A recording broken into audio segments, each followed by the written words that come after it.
بتكلمي مين يا شيماء؟ بكلم منى صاحبتي. منى صاحبتك. طب سلمي لي عليها. يا شيماء، لا عم بيصورك، ما عم بتشوفي؟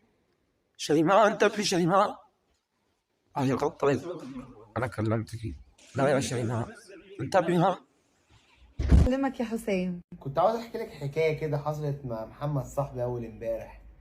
كان لسه متجوز جديد ومسك مراته وهي بتخونه مع واحد من الجيران. عارفه عمل معاها ايه؟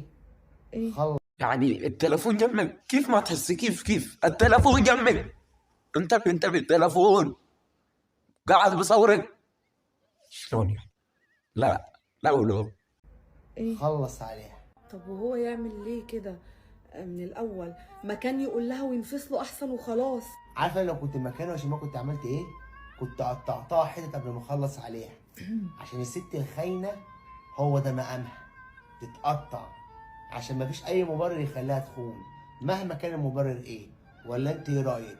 او ممكن يكون هو مقصر معاها وهي اضطرت تعمل كده، وكان ممكن يكون الحل بسيط جدا، مش لازم يخلص عليها يعني. حتى لو مقصر معاها ما يديلهاش الحق اللي هي تخونه ابدا واتكلم على راجل تاني.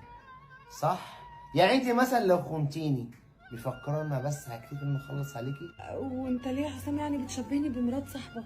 وبعدين انا مش خاينه. يعني وهو المفروض كان يتكلم معاها ويعرف ايه الموضوع بدل ما يودي نفسه في داهيه. ما تتخضيش قوي كده يا